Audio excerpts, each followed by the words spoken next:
En esta tarde vamos a comenzar un nuevo ciclo en torno al libro de los Hechos, en torno a la iglesia. Y como vamos a llevar a cabo esto, hace unas semanas atrás, por las pasadas semanas se hizo una convocatoria a la iglesia, a una iglesia que se moviliza, una iglesia que sale, una iglesia que establece, una iglesia que se empodera, empoderada por el Espíritu Santo, se mueve en esa misión y esa gran comisión de ir y hacer discípulos. Y queremos tratar en esta tarde y considerar por qué el libro de los Hechos. Bueno, queremos considerar que el libro de los Hechos establece la historia de la iglesia, establece en realidad cómo fueron los inicios de lo que hoy día conocemos como iglesia. Y queremos considerar lo siguiente: la palabra iglesia tiene su raíz que viene del nombre eclesía, que significa sacados de y enviados a. Fíjense, la palabra iglesia, eclesía, sacados de. Y pongámonos a pensar un poco qué significa, qué implicación tiene eso de sacados de, salidos de qué salimos. El pueblo de Israel fueron sacados de la esclavitud de Egipto y fueron enviados y pasaron por un proceso y entraron a la tierra prometida. Eso en el Antiguo Testamento como ejemplo. Pero en el Nuevo Testamento, hoy día cada uno de nosotros hemos sido sacados del reino de las tinieblas y entrados al reino de su amado Hijo, que es un reino en luz y no es un reino que es simplemente que se conforma con ser meros espectadores. Es un reino donde existe, donde Dios mismo con el poder del Espíritu Santo está equipándonos, está constantemente enseñándonos, está constantemente amonestándonos en lo que tiene que ver con lo que Dios espera de cada uno de nosotros. Imagínense una de las cosas que vamos a considerar en el día de hoy, el libro de los Hechos. Y durante esta jornada, en las próximas semanas, en el libro de los Hechos, y obviamente vamos a hacer pequeñas pausas del libro de los Hechos, porque el Señor quiere hablarnos en otros temas también, ¿verdad que sí? Pero, o sea que no los vamos a abrumar todo un año con el libro de los Hechos, eso se los prometo. Pero como quiera que sea, la palabra es la fuente inagotable de la vida.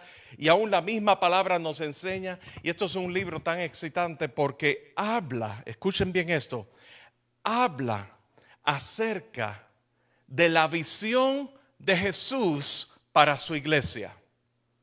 De eso es que se trata, por eso es que queremos tratar el libro de los Hechos en estos tiempos, específicamente donde la iglesia, donde hemos sido comisionados, donde por orden del Señor, desde un principio, el Señor nos está formando como iglesia y el Señor ahora nos quiere enviar y quiere fortalecer el cuerpo de creyentes aquí en esta localidad, pero quiere fortalecernos para equiparnos y prepararnos. Piensen en esto un poco. Cada uno de nosotros, en alguna manera u otra, tenemos distintos trasfondos. Venimos de distintas tradiciones, de distintas congregaciones, de otras iglesias, unos más que otros. Y venimos con las cosas que hemos aprendido de aquellos lugares que nos precedieron, de aquellas iglesias donde estábamos antes. Y queremos considerar lo siguiente: todos en alguna manera u otra, incluyéndome a mí, queremos importar o exportar, importar las cosas que hemos aprendido de los lugares donde estuvimos antes. Y el desafío que el libro de los Hechos nos quiere traer en este momento es: ¿cuál era la visión de Jesús? Queremos poner en perspectiva bíblica de qué es lo que Dios estableció, cuál era la intención de Dios con la iglesia, cómo fue el proceso y cómo Dios envió para lo que hoy día se conoce como la iglesia. ¿Y qué fue lo que causó incluso que eso es otro tema, ¿verdad? Pero cómo luego del libro de los Hechos vemos a través de la historia de la redención, ¿verdad? Y la historia redentora y la iglesia propagándose por toda la tierra, vemos distintos cambios y distintos matices que se han ido tomando. Pero queremos ir al original, a la raíz de todo. ¿Cuál era la visión de Jesús? Y para tener la visión de Jesús, tenemos primero que confrontar ciertas áreas de nuestras vidas, y de eso vamos a tratar. Es importante que alineemos nuestros corazones con la intención de Jesús. No solamente a través de la enseñanza, sino tiene que ser una cosa de corazón. ¿Saben? Una de las cosas que ocurre es que nosotros aprendemos. Pero Dios obra en distintas maneras. Dios obra en lo que tiene que ver con la manera en que nosotros aprendemos y pensamos. Dios obra con la parte afectiva que tiene que ver con la parte emocional. Y Dios obra en la parte ejecutora. Cuando ejecutamos las cosas, cuando las hacemos, las llevamos a cabo. Dios quiere obrar en esas cosas. Dios no quiere que solamente aprendamos. Dios quiere que aprendamos, pero que nosotros pongamos nuestro afecto, nosotros amemos, nosotros tengamos ese amor y devoción por aquello que Él nos está enseñando, aquello que Él quiere dirigirnos a nosotros. Pero todo empieza, tenemos que ser enseñados, la parte afectiva, el corazón, y luego las manos, la parte de ejecutar, la parte de llevar a cabo. Y tú no puedes llevar a cabo la obra de Dios en ninguna manera, si esas tres cosas no están en su lugar. Pongámonos a pensar un poco. El apóstol Pablo, el camino a Damasco, él tuvo su encuentro personal con Jesús resucitado. Él perseguía a la iglesia y Jesús apareció: Saulo, Saulo de Tarso, ¿por qué me persigues? Y él tuvo una experiencia radical de conversión.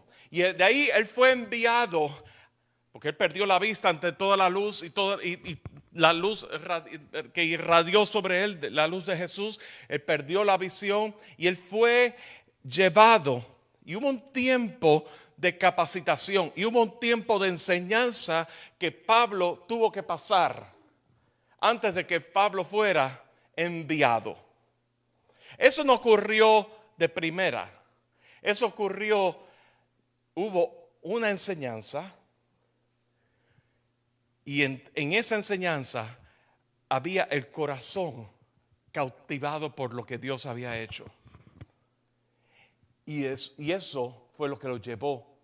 Dice que Pablo decía que la necesidad por el evangelio era una necesidad que había sido impuesta. Entonces tú no puedes estar en la obra de Dios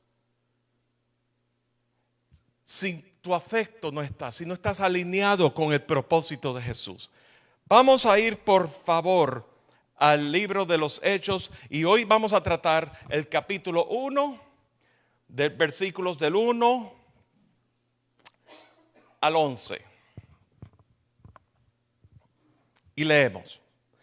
En el primer tratado, oh Teófilo, hablé acerca de todas las cosas que Jesús comenzó a hacer y enseñar.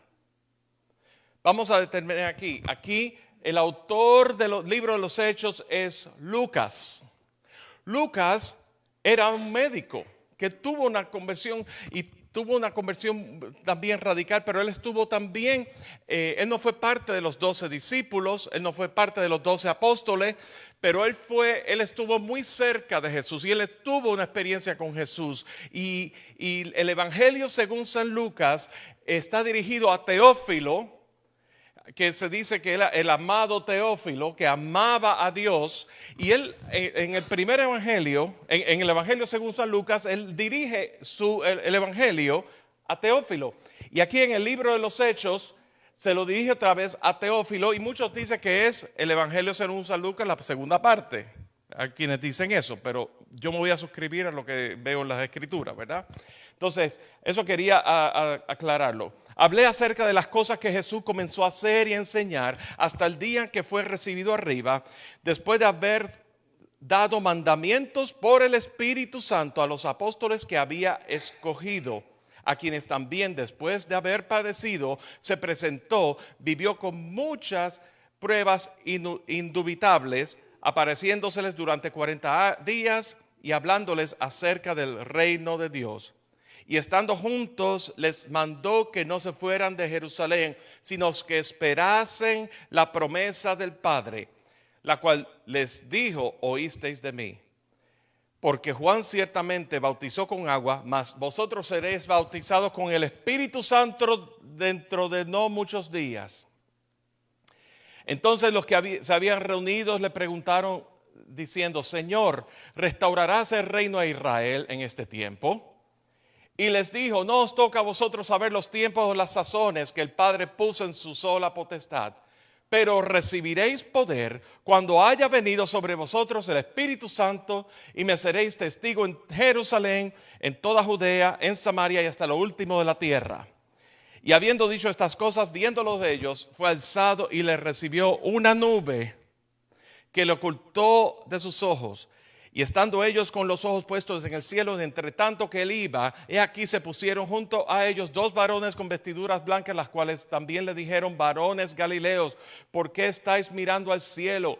Este mismo Jesús que ha sido tomado de vosotros al cielo, así vendrá como le habéis visto ir al cielo. Y el Señor bendice su palabra. La intención de Lucas en este libro es darnos el paradigma, darnos las bases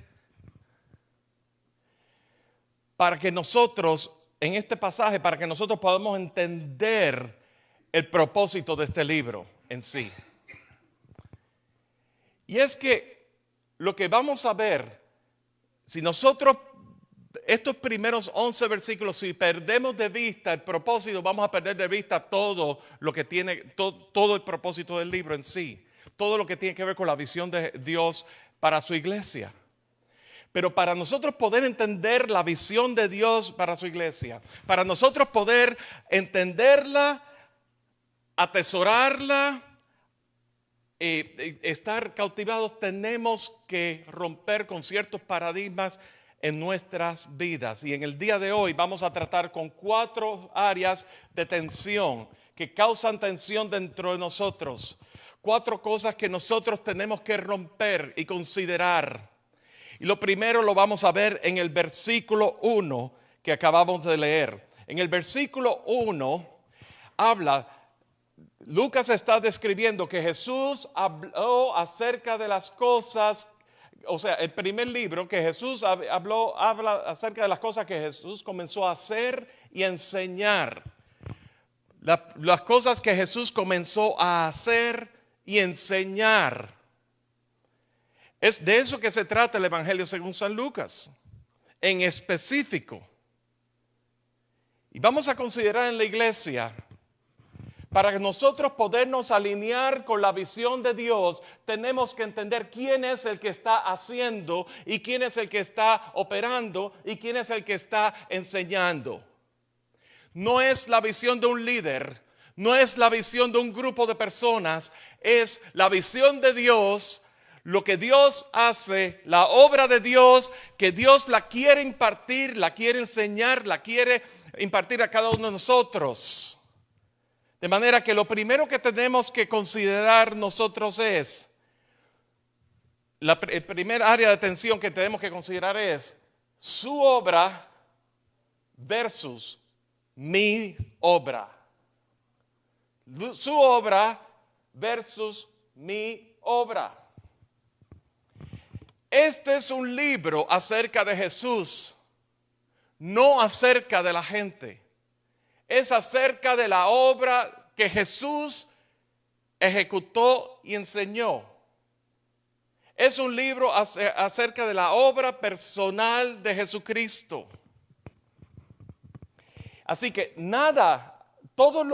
cualquier cosa que ustedes vean que en la iglesia, cualquier cosa que ustedes vean que Dios está obrando en la iglesia, no es por causa del pastor, no es por causa de los músicos, no es por causa de los programas que tenemos, no es por causa de, no se le da crédito a nada ni a nadie de carne y sangre. Cualquier cosa que usted ve en la iglesia, el crédito y la gloria se le da a Jesucristo. Es su obra, es su iglesia. El mismo Juan 15, Jesús le decía a sus discípulos, permanecer en mí.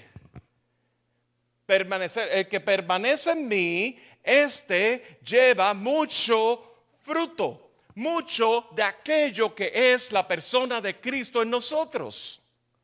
De manera que nosotros tenemos la tendencia a básicamente estar envueltos más o menos en el ministerio, en las cosas de la iglesia, pero secretamente estamos buscando crédito. No me digan que no, porque eso es cierto. Yo soy el primero que peca de esto.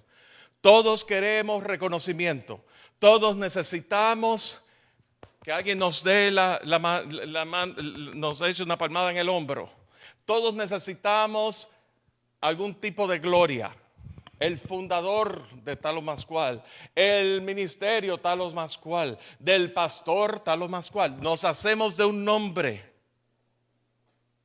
Pero mientras vemos el movimiento de Dios en la iglesia, tenemos que asegurarnos que nosotros estamos envueltos en la obra de Dios y no en la obra nuestra. ¿Me doy a entender? Es la obra de Dios. Lo segundo que vamos a considerar es, y lo vamos a ver en el versículo 6. El versículo 6.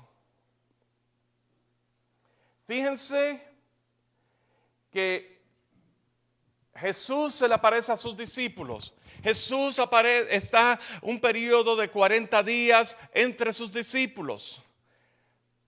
Jesús resucitado. Jesús incluso se dice que hubo una multitud de 500 personas que dieron testimonio del Jesús resucitado.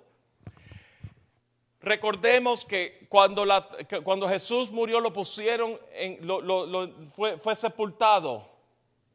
Y recuerden que los romanos y los fariseos querían asegurarse que el cuerpo permanecía en la tumba, que no había sido robado, para que los discípulos no dijeran resucitó. Pero resulta que los guardias se quedaron dormidos y resulta que esa piedra fue removida. Y resulta que dos mujeres, dos mujeres dieron testimonio de que Jesús había resucitado y que la tumba estaba vacía. En una cultura donde la mujer era una persona de quinta clase, donde la mujer no tenía voz ni voto, ni tenía ningún tipo de autoridad, donde incluso se estaban arriesgando al tercer día después de haber crucificado a Jesús. Resucitó. Y Jesús se aparece ante sus discípulos y aún así Él ejecutó milagros, aún así siguió conviviendo con ellos por 40 días. Y aún así los discípulos,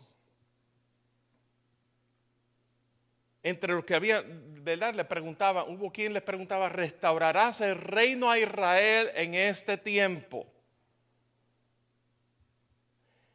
Y esto es importante porque tenemos que entender que Israel estaba bajo el imperio de los romanos. Roma era quien imperaba sobre el territorio israelí. Y tenemos que entender que cuando Jesús hablaba acerca del reino de los cielos, los discípulos en este momento, después de 3 años, todavía pensaban en lo que tiene que ver con la situación política de Israel, la nación. ¿Me doy a entender? Y fíjense lo que Jesús le dice: no os toca saber vosotros los tiempos o las sazones que el Padre puso en su sola potestad.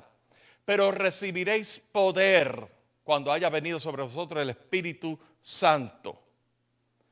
Lo segundo que queremos considerar es su reino o mi reino.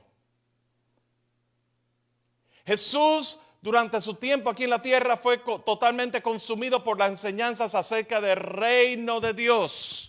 Incluso antes de que Jesús comenzara su ministerio de por sí, que él fue a bautizarse en el río Jordán, Juan el Bautista decía: arrepentíos porque el reino de los cielos se ha acercado. El mismo Jesús enseñaba: bienaventurados los pobres en espíritu, porque de ellos es el reino de los cielos. O si no, no todo el que me dice Señor, Señor podrá entrar en el reino de los cielos.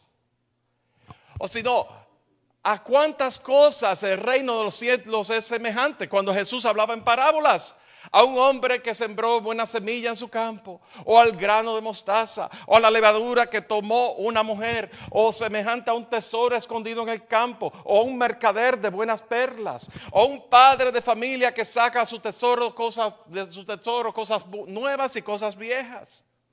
O si no, ¿quién es el mayor en el reino de los cielos? Como niños. Si no eres como niño, no podrás ver el reino de los cielos. Es semejante a un rey que quiso hacer cuentas con sus siervos. El reino de los cielos es semejante a 10 vírgenes con sus lámparas.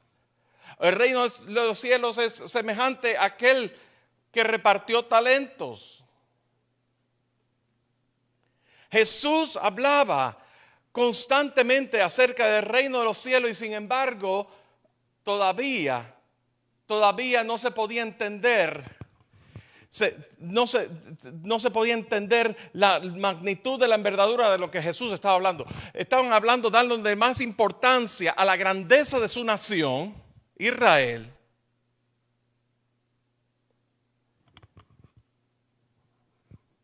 Tenemos que poner nuestra mente en lo siguiente: el reino de los cielos se trata de anunciar a miles de personas el mensaje del Salvador que ha resucitado. Así que tenemos que confrontar en nuestros corazones cuál es nuestra idea del reino. Sus planes, su reino, sus expectativas o las mías. ¿Me voy a conformar con la voluntad del hombre o voy a hacer la voluntad de Dios? Nosotros queremos hacer un hombre por nosotros mismos. ¿Recuerdan la torre de Babel en Génesis? Hagámonos una torre y edifiquémonos una torre y hagámonos de un nombre. El hombre quiere edificarse y hacerse de un nombre. Pero una de las cosas cuando leemos acerca del fruto del Espíritu, uno de todas esas listas en el libro de Gálatas habla de la paciencia. Y nosotros no estamos conectados, no estamos enchufados, por decir así. Somos gente muy impaciente.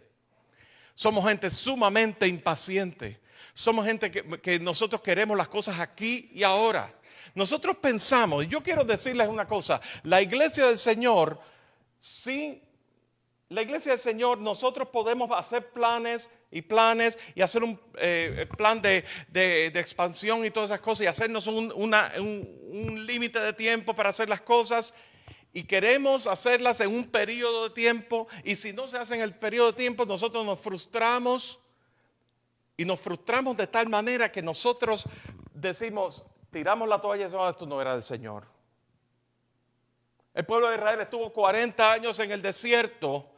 Dios había hecho un pacto con Abraham de que de su descendencia haría una gran nación, 40 años en el desierto. Y antes de eso tuvo 400 años de esclavo en Egipto. Y la paciencia, el hombre pierde su paciencia. Y la iglesia del Señor, como es su obra, tenemos que entender que nosotros no podemos frustrarnos con Dios, porque las cosas se hacen las cosas se hacen en el tiempo de Dios, que es lo próximo que queremos considerar, el tiempo de Dios. Versículo 7. No os toca saber a vosotros los tiempos o las sazones que el Padre en su sola potestad ha puesto. Los tiempos, sus tiempos o mi tiempo.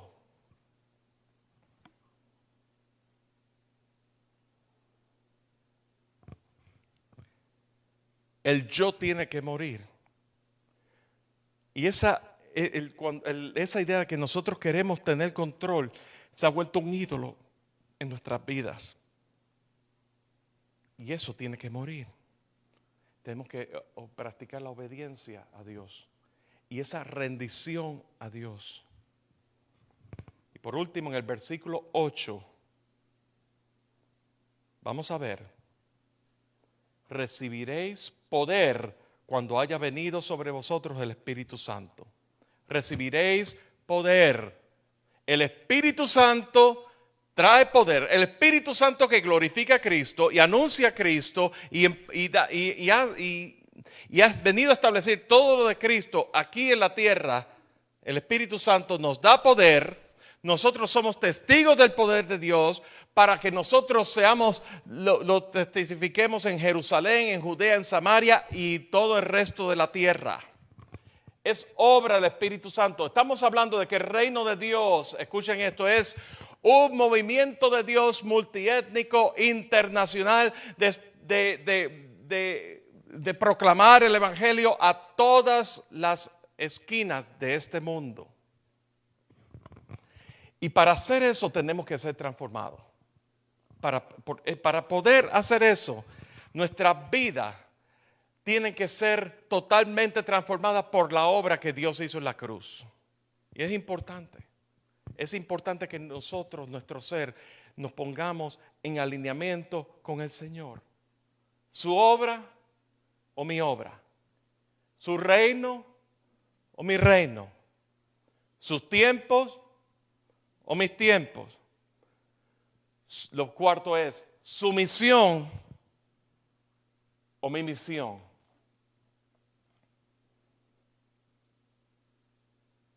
Yo les puedo decir algo. Aquí en este país, en los Estados Unidos o en cualquier país, cualquier persona puede hacer un plan de mercadeo, hacer un plan de estructura, de un presupuesto, mercadeo, los medios sociales y todas esas cosas, y con dinero, y pedir préstamos y no sé qué más, y tener edificios. Y muchas iglesias se pueden formar, o llamadas iglesias se pueden formar sin lo más importante, el poder del Espíritu Santo. Y eso es lo que va a hacer la diferencia entre lo que es verdadero y lo que no es. Mucho pueblo que se llama pueblo, no dirigido por el Espíritu Santo, sino dirigido tras sus propias agendas de sus propios líderes. La visión de sus propios líderes. Y nosotros podemos ser parte de una cosa como esa sin la dirección del Espíritu Santo. Y yo les tengo noticia, eso va a caer. Todo eso va a caer. Porque lo que no está edificado sobre la roca roca inconmovible, sobre la piedra del ángulo que es Cristo Jesús, va a caer. No tiene sustancia. Entonces, el poder del Espíritu Santo es lo que nos va a nosotros a mantener en perspectiva de que es la misión de Dios, el plan de Dios y no mi plan. La pregunta que les quiero hacer en esta hora, y ya terminando, ya para concluyendo, ¿qué cabida hay en los planes de Dios? ¿Nosotros le damos cabida a Dios en nuestros planes o nosotros vamos a ajustarnos a los planes de Dios y nos vamos a rendir a los planes de Dios? ¿Cuán comprometido tú estás con la gran comisión? Porque no queremos ser una iglesia, decíamos hace unas semanas atrás, utilizando la analogía de una estación de gasolina, de un negocio de conveniencia, ¿verdad? No queremos ser ese tipo de iglesia. No. Queremos ser una iglesia que sea, que nosotros representemos a Dios y seamos sus testigos. Y eso es ese organismo de vida en cada uno de nosotros. No queremos ser una iglesia que siga un pastor o un grupo de líderes o siga un nombre. Queremos ser ese cuerpo, ese organismo viviente que toma su lugar en Cristo y que se deja moldear a la imagen de Cristo Jesús en su vida, se deja enseñar para que seamos conformados y nuestros afectos sean puestos de una manera, sean transformados de una manera vertical hacia Dios. Y el amor y la pasión por las almas que Dios mismo ha puesto, el amor y la pasión y la carga que Dios ha puesto por su glorioso evangelio, eso tiene que serse vida en cada uno de nosotros. Eso no puede ser un embeleco, un invento de un líder y nosotros lo seguimos a ese líder porque pues, el líder es carismático. No se sigue el carisma de líderes, se sigue el poder del Espíritu Santo dirigiendo a su iglesia. ¿Cuántos estamos identificados con esa realidad? Porque en ese fundamento es que queremos servir al Señor. En ese fundamento es que queremos nosotros edificar su iglesia. No se trata de llenar sillas. Desde luego que queremos que vengan muchas personas al conocimiento de Cristo Jesús. Se trata de cuánto fervor hay en nuestros corazones por la gloria de Dios, que se extiende hacia los demás. Y es una pasión y un fervor consumidor que no podemos, que arde en nuestros corazones, que arde en lo más profundo de nuestro ser. En primera de Timoteo, el apóstol Pablo decía a Timoteo: si alguno anhela obispado, buena cosa desea. Y yo no voy a hablar del obispado y no voy a hablar del liderazgo, pero el tema que quiero hablar es anhelo. El mismo anhelo que el salmista decía: anhela mi alma y aún ardientemente desean tus atrios, oh Jehová. Es una cosa que arde en nuestro corazón por el Señor, que arde y fluye y vibra dentro de nuestro ser, que no podemos quedarnos callados. Eso trasciende nuestro entendimiento. Eso trasciende aún lo que podamos decir. ¿Saben una cosa? Tú puedes aprender las cosas de Dios. Tú puedes aprender a decir las cosas de Dios. Hay cursos de evangelismo. Evangelismo explosivo es uno de ellos, en donde el Señor utiliza muchas personas, muchas vidas a través del evangelismo explosivo. Pero yo les puedo decir una cosa, mucho ojo.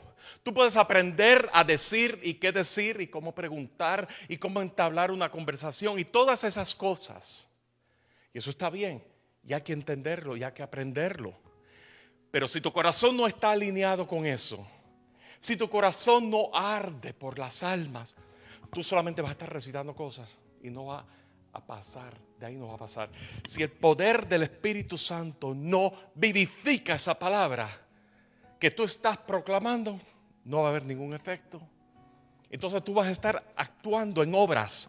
Tú vas a estar actuando en la iglesia, haciendo cosas en la iglesia, llenando tu calendario, ocupado, ocupada en cosas de la iglesia, porque el pastor te pidió y todas esas cosas, pero tu corazón no está ahí. Entonces, está el entendimiento, está el corazón y está el obrar. Y todo se parte. Y de ahí la fe viene por el oír y el oír por la palabra de Dios. Si nos ponemos de pie, por favor, en esta hora.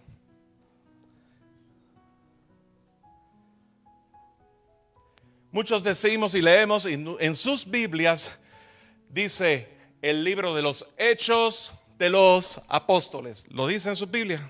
¿Verdad que sí lo dice? En el título. Le tengo una noticia. Ese título no fue inspirado. No es inspirado. Los Hechos de los Apóstoles es el título por el cual se le conoce el libro de los Hechos que escribió Lucas. Pero no fueron los Hechos de los Apóstoles. Es de quién es la misión, de quién es la obra, de Jesús. ¿De quién es el reino que se está anunciando? De Jesús. ¿De quién son los tiempos? De Dios. ¿De quién es la misión? De Dios. ¿Empoderado por quién? Por el Espíritu Santo. Entonces el libro de los Hechos en realidad es el libro de los hechos del Espíritu Santo a través de los apóstoles. Es el Espíritu Santo que obra a través de... Los apóstoles no podían hacer nada. Recuérdanse la duda, ¿restaurarás el tiempo de Israel en este tiempo? Los mismos que estuvieron con Jesús. Y eran los mismos. Los mismos. Entre ellos estaba Pedro, que hacía unos meses atrás había negado a Jesús 3 veces. O sea, estaba esa cuestión de inseguridad de la carne y todas esas cosas, los impulsos, todos ellos estaban ahí. Pero no fue hasta que el momento que el Espíritu Santo les empoderó a ellos, que el Espíritu Santo se movió. Y ahí es donde hubo un real avivamiento, donde todo el evangelio se propagó, y lo que vamos a ver en las próximas semanas. La palabra dice que el Espíritu Santo, Dios no le niega al Espíritu Santo a aquel que se lo pida. Y en esta hora, yo te insto a ti, en esta hora, en el amor de Cristo Jesús, que tú cierres tus ojos, olvídate de quién está a tu lado, y escuches que Dios te está invitando en esta hora a una experiencia real con el Espíritu Santo. Dios quiere avivarte, Dios quiere revelarte y Dios quiere empoderarte. Y en esta hora, en el nombre de Cristo Jesús, Padre Santo, nos disponemos delante de ti. Nos disponemos delante de ti para que tú seas el que haga la obra y las perfecciones en cada uno de nosotros. Porque nada podemos hacer sin ti. Señor, en esta hora tú recibes la gloria por tu obra. Señor, es tu reino el que queremos anunciar en esta hora. Señor, es en el tiempo tuyo, no en el tiempo nuestro, Señor. Así que, Señor, te pedimos que podamos ejercer el don y el fruto del Espíritu de la paciencia, Señor, para que pacientemente podamos nosotros caminar en aquello que tú has puesto por delante y recibir de ti, atesorarlo en nuestros corazones, aquilatarlo, poner nuestro amor, nuestra devoción, nuestra pasión sobre aquello que tú nos quieres enseñar para que nosotros lo podamos dar, porque, Señor, no podemos dar de lo que no tenemos. Señor, queremos alinearnos con tu visión. No queremos ser portadores de visiones de carne y sangre, sino queremos alinearnos contigo. Queremos escudriñarlo todo y retener lo que es tuyo, Señor. Señor, y que podamos alinearnos con tu misión en nuestras vidas. En el nombre de Cristo Jesús.